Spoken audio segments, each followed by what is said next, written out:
Assalamu alaikum. It's Allied School Kulpar campus and I'm your physics teacher Miss Khadija Junaid. Today we are going to start chapter number 3, dynamics. First of all, we should have to understand the meaning of dynamic. What is mean by dynamic? Actually, dynamic is the branch of mechanics and mechanics is the branch of science, physics. Dynamics mean motion of material objects under the action of force. Now what is mean by this? इसका मतलब ये है कि जब भी कोई material object हमारे इर्द गिर्द जितनी भी ऑब्जेक्ट है जब वो मूव करती है तो किस वजह से मूव करती है, जब तक हम उस पर कोई एक्सटर्नल फोर्स अप्लाई करें. लाइक फॉर एग्जांपल अगर कोई चेयर है तो चेयर तब तक मूव नहीं कर सकती जब तक हम उसको पुश या पुल ना कर दे. इट्स मीन हम उस पर जब एक्सटर्नल फोर्स अप्लाई करेंगे तब वो ऑब्जेक्ट्स मूव करेगी. इसको हम कहते हैं dynamics. Now we are going to start our exercise of Unit 3 Dynamics. We will start from conceptual questions. So conceptual question number one is why does dust fly off which a hanging carpet is beaten with a stick?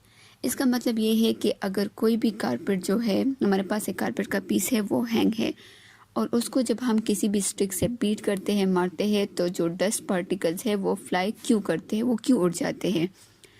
तो सबसे पहले इसका concept क्या है. The dust fly off because of inertia और Newton first law of motion when a hanging carpet is beaten with a stick. Actually ये क्यों होता है, ये इनर्शिया की वजह से होता है.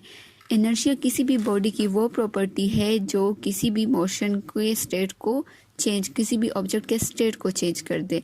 लाइक फॉर एग्जांपल अगर कोई बॉडी जो है रेस्ट में है उसको मोशन में ले आए, अगर मोशन में है तो उसको रेस्ट पे ले आए.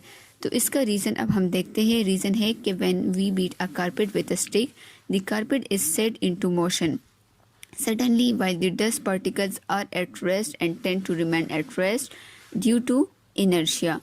Consequently the dust particles get moved from the carpet. इसका रीज़न ये है कि जब हम कारपेट को किसी भी स्टिक के साथ बीट करते हैं तो कारपेट जो है वो मोशन में आ जाता है, लेकिन स्टिल जो डस्ट पार्टिकल्स है वो रेस्ट में रहना चाहते हैं.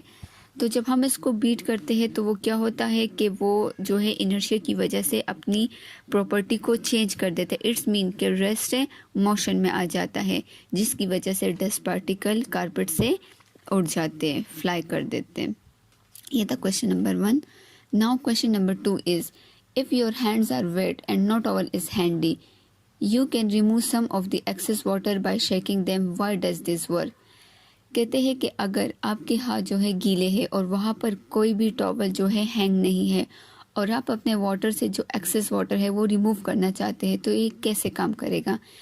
तो इसका भी सेम कॉन्सेप्ट जो है इनर्शिया है, जैसे कि मैं एक्सप्लेन कर चुकी हूँ. Inertia is the property of body which change the state of a body, जो किसी भी बॉडी के स्टेट को चेंज कर दे. इट्स मीन मोशन को रेस्ट में ले आए, रेस्ट को मोशन में ले आए.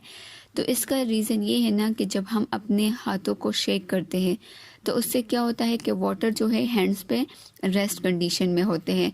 शेकिंग से क्या हो जाता है कि इनर्शिया की वजह से वो मोशन स्टार्ट कर देते हैं.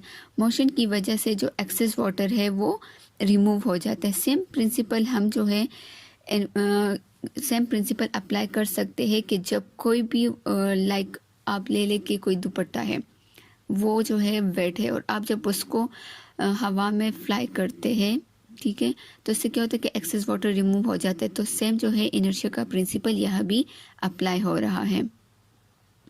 Now question number 3 is why a balloon filled with water move forward when it's air is released. कहते कि जब कोई भी बलून, जब पहले तो अगर उसमें आपने गैस भरी हुई है, ठीक है, और जैसे ही हम उसको खोलते हैं तो गैस जब इससे निकलने लगती है तो वो बलून जो है आगे की तरफ मूव करता है. ऐसा क्यों होता है? Actually this is due to Newton third law of motion which state that every action has equal reaction but in opposite direction. जो भी बॉडी है, ठीक है, जो भी एक्शन होता है इसका सेम ही रिएक्शन होता है लेकिन हमेशा ऑपोजिट डायरेक्शन में होता है. इसी तरह जब हम किसी भी बलून में से एयर को रिलीज़ करते हैं, ठीक है, तो वो बलून जो है बैकवर्ड एयर पे एक्शन कर रही होती है. एज अ रिएक्शन एयर क्या करता है, बलून पे रिएक्शन करता है।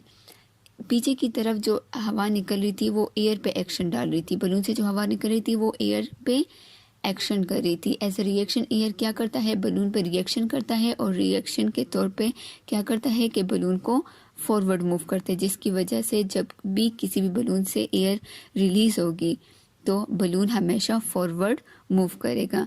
इसके लिए हमारे पास मैथमेटिकल फॉर्म भी है, F action, it's mean force of action is equal to minus F reaction. हमेशा हर एक्शन का एक रिएक्शन होता है जो कि ऑलवेज ऑपोजिट डायरेक्शन में होगा।